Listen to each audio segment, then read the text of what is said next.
सत्यभामा, जामवंती, मित्रवृंदा, लक्ष्मणा, भद्रा, कालिंदी, सूर्या, नागनजती, ऐसे करके भगवान की 8 पटरानी हुई। कितनी पटरानी हुई? 8 पटरानी हुई। श्रीमद् भागवत में वर्णन है कि एक दुष्ट राक्षस है जिसका नाम है भौमासुर। भौमासुर ने क्या किया? 16,100 कितना? 16,100 राजकुमारियों को और इसने बंदी बना लिया। कितनी राजकुमारी हैं? 16,100 और इसने किडनैप कर लिया, बंदी बना लिया। तो जब किसी ने पूछा कि भाई इतनी राजकुमारियों को जो तू पकड़ के लाया है तो इनका क्या करेगा, इनका क्या होगा? तो ये मुस्कुरा करके कहता कि जब ये 21,000 हो जाएंगी तो इनसे एक संग ब्याह कर लूंगा। क्या कह रहा है?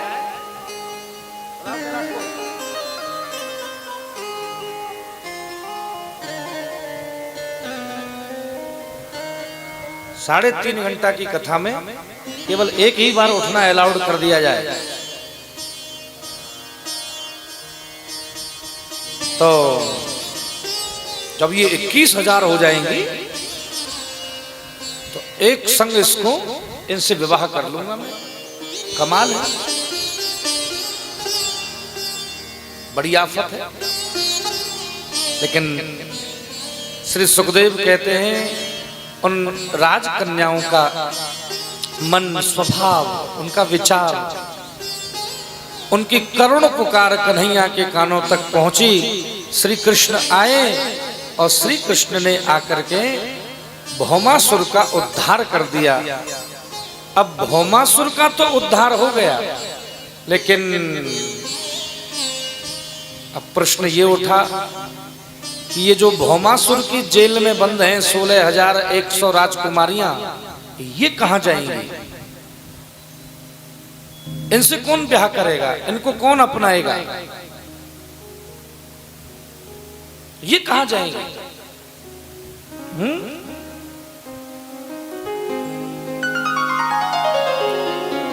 भगवान ने जब राजकुमारियों को देखा तो ठाकुर जी के नेत्र भी सजल हो गए।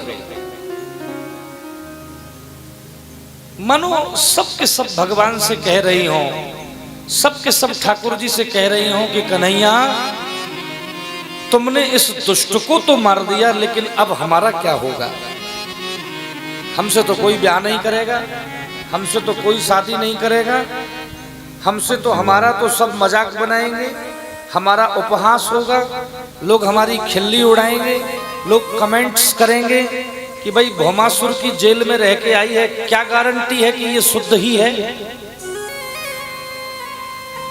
कहने दीजिए, कह के आगे बढ़ रहा हूं। ये वो समाज है, हम उस देश में रह रहे हैं जहां माता जानकी को भी अग्नि परीक्षा से गुजरना पड़ता है। वहां तो मैया जानकी पे भी यूं कह दई कि भैया हमें भरोसा नहीं है, ये रावण के यहां रह के आई है और इस पर राम भले ही भरोसा कर ले, हम तो भरोसा नहीं करेंगे। अरे राम राम राम राम, साक्षात जगदम्बा, साक्षात पारंबा भगवती जगत जननी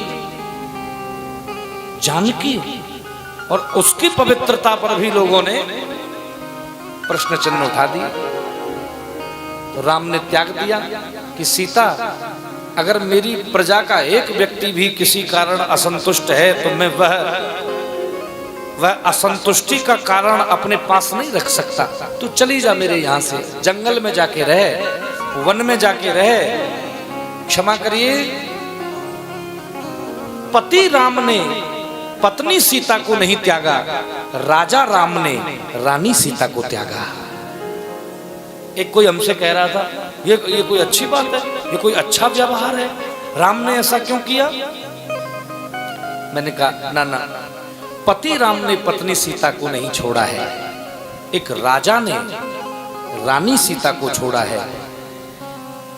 दो चीज है भाई, एक तो हम जब सामान्य होते हैं तो किसी के बेटे हैं, किसी के नाती हैं, किसी के मित्र हैं, किसी के भाई हैं, किसी के पति हैं, किसी के पापा हैं। जब मैं यहां से नीचे आ जाऊंगा तो आप में से इतनी बैठी होंगी जो कहने लगेंगे अरे तुम तो हमारे फलाने हो।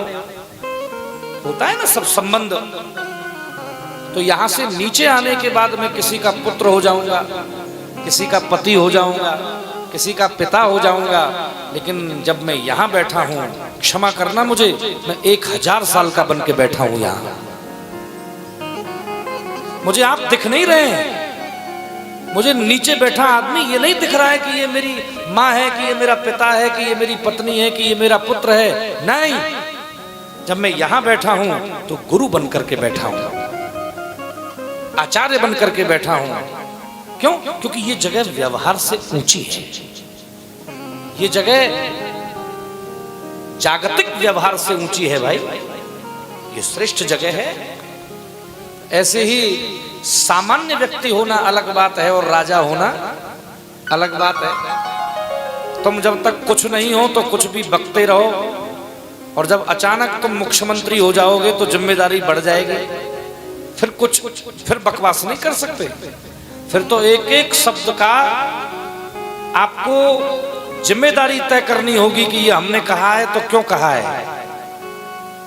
हम कुछ नहीं है तो बकवास करो, जब हम कुछ नहीं है तो फिर तो खूब बको।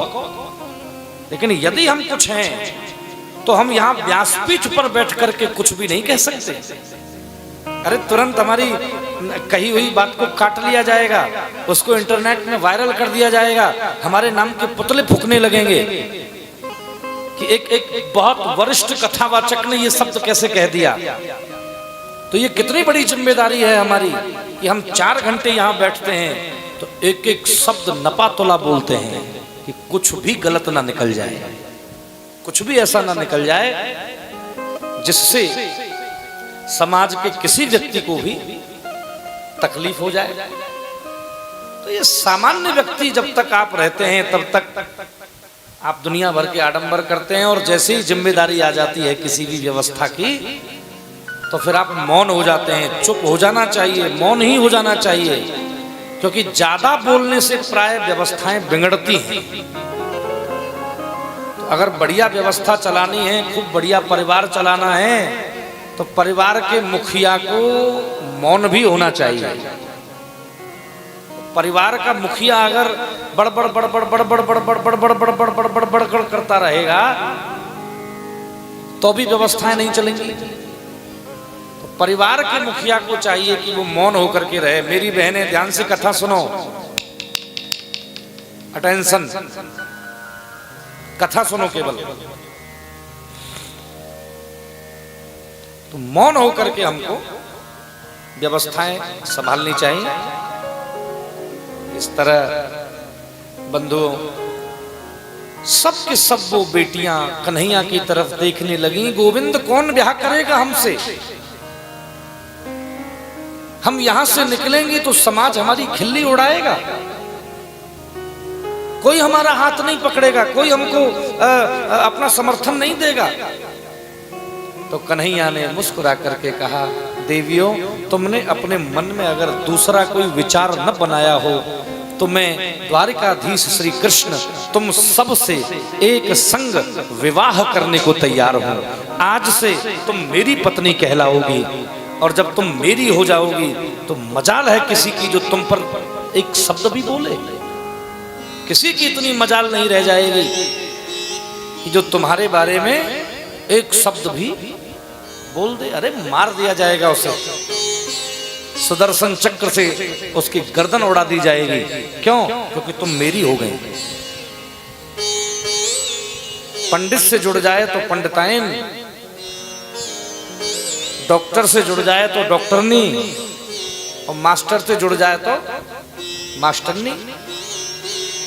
छोरी एक भी अक्षर ना पढ़ी हो, हम तो यूं कह रहे हैं अंगूठा टेक है, लेकिन वाको ब्याह अगर काऊ मास्टर ते है जाए तो लोग तो उसको भी मास्टरनी कहने लगते हैं कि नहीं, मास्टरनी जी, अरे ये तो एक अक्षर ना पढ़ी, तो फिर इससे मास्टरनी क्यों कही जा रही है? क्योंकि जुड़ गई है, बड़े आदमी से जुड़ गई है भाई। और जब संबंध किसी बड़े से हो जाता है तो भले ही जिससे जुड़ रहे हो उस व्यक्ति ने कोई बड़ा कार्य ना किया हो, लेकिन उसकी जय जयकार के साथ तुम्हारी भी जय जयकार हो जाती है। पंडित से जुड़ गई तो पंडिताइन हो गई, पंडित से जुड़ गई तो पंडिताइन हो गई। अब तुमने कछु नहीं पढ़ा, एक भी शास्त्र नहीं पढ़ा, एक भी वेद नहीं पढ़ा, और केवल आप किसी योग्य शिष्ट महापुरुष की पत्नी बन गई, तो पति को तो गुलाब की माला पहनाई जाती है, पत्नी को भी पहनाई जाती है, और वो एक अक्षर नहीं पढ़ी वो। क्यों? क्योंकि गुरु जी से जुड़ गई तो गुरु माता हो गई। ये भी उसका प्रारब्ध है, ये भी उसने कुछ बढ़िया काम किए हैं। बंधुओं, ठाकुर जी ने जब उन सब 16,100 राजकुमारियों से कहा कि तुम सबसे मैं ब्याह कर लूंगा, तो वो सब के सब रोने लगी, उनकी आंखों में आंसू आने लगे कि कितने उदार हैं कन्हैया। किसी व्यवस्था का मजाक बनाना बहुत आसान बात है, लेकिन ठाकुर जी की लीलाओं को समझना ये बड़ा कठिन विषय है। हम तो आपसे ही पूछ रहे हैं होशियारपुर वालों कि अगर श्री कृष्ण इन 16,100 राजकुमारियों से ब्याह नहीं करते तो ये राजकुमारियां कहां जाती, कहां जाती है? समाज में कौन इनका आश्रय करता, कौन इनका समर्थन करता, कौन इनको जगह देता, कौन इनको अपने पास बिठाता? तो कन्हैया ने उनको मान दिया, सम्मान दिया, उनको अपना नाम दे दिया। उसके बाद भी कन्हैया का उपहास करते हो, उसके बाद भी श्री कृष्ण को उसका उपहास करते हो कि भैया वो तो बड़ा रसिया था, 16,108 उसकी पत्नी थी। कितने ही ऐसे लोग हैं जो कहते हैं अरे भैया 16,108 ब्याह करे तेरे कन्हैया ने। अरे करे, डंका की चोट पे कह रहे हैं कि करे। हमसे लिखवा के ले लो कि हमारे कन्हैया ने 16,108 ब्याह करे, लेकिन भले आदमी ये तो देख लो कि अगर वो ब्याह ना करते तो इन बेटियों का क्या होता। कौन ऐसा था उस समाज में? कहां जाती ये बेटियां? या तो सब के सब कुआं पोखर में गिर के मर जाती, और या सब के सब गलत रास्ते पर चली जाती, या तो व्यभिचारिणी हो जाती, या आत्महत्या कर लेती। और यदि ऐसा हो जाता तो आप जरा सोचिए कि समाज में कितनी बड़ी क्रांति आ जाती। कितना उदार है कन्हैया कि चलो कोई नहीं, जिसका कोई नहीं उसके हम हैं, जिसका कोई नहीं है उसके हम हैं। घबराती क्यों हो, चिंता क्यों कर रही हो? हम ब्याह करेंगे तुमसे। ऐसी कौन महिला इस संसार में होगी मेरी मैयाओ, ऐसी कौन सी महिला इस संसार में होगी जिसे कन्हैया पति के रूप में मिल रहे हो और वो प्रसन्न ना हो? सब प्रसन्न हो गई, सबसे भगवान ने ब्याह कर लिया। श्रीमद् भागवत में वर्णन है 16,100 रानी और 8 पट रानी। श्री सुखदेव कहते हैं कन्हैया की जितनी पत्नियां हैं वो तो सब कन्हैया से बात बात पर रूठती ही रहती हैं। कोई किसी बात पर रूठ जाए, कोई काऊ बात पर रूठ जाए, और थोड़ा सा आप हंस लेंगे, अगर थोड़ी स्माइल कर लें तो मैं ये कह के आगे बढ़ रहा हूं, पत्नी शब्द का पर्याय है रूठना। पत्नी शब्द का पर्यायवाची क्या है? रूठना। एक लड़का हमसे कह रहा था माता जी कि महाराज जी मेरी शादी को 10 साल हो गए, एक बार भी झगड़ा नहीं हुआ मेरा, एक बार भी। महाराज जी देख लो मेरे घर में आज तक मेरी पत्नी ने कोई झगड़ा नहीं हुआ, कोई संकट नहीं है। तो मैं मुस्कुरा के उससे बोला कि भले आदमी तू चलो जा और डॉक्टर से चेकिंग करा के आ कि अगर तेरे घर में तेरी पति में, तुझ में और तेरी पत्नी में अगर कोई झगड़ा नहीं हो रहा है तो सब नॉर्मल नहीं है। क्षमा करना, मुझे कहने दीजिए, जहां संबंध दिल से निभाए जाते हैं वहां तो झगड़ा होगा ही, और जहां दिमाग से निभाए जाएंगे वहां कभी झगड़ा नहीं होगा। क्यों? क्योंकि प्लानिंग से चल रहा है सब कुछ, योजना से चल रहा है। तो जो अनप्लानिंग की वस्तुएं हैं वहां झगड़ा होगा, संघर्ष होगा। क्यों? क्योंकि दिल से संबंध निभाए जा रहे हैं, और जहां खोपड़ी से निभाए जा रहे हैं वहां काय का झगड़ा। ना तो पति पहले ही सोच लेता है कि पत्नी जो कहे वह मैं सबसे पहले हाँ ही बोलनी है, हाँ ये काम होना चाहिए, वो हाँ होगा। घर में कल टीवी आना चाहिए, अरे क्यों नहीं, सबके घर में होता, आएगा, पक्का आएगा, जरूर आएगा।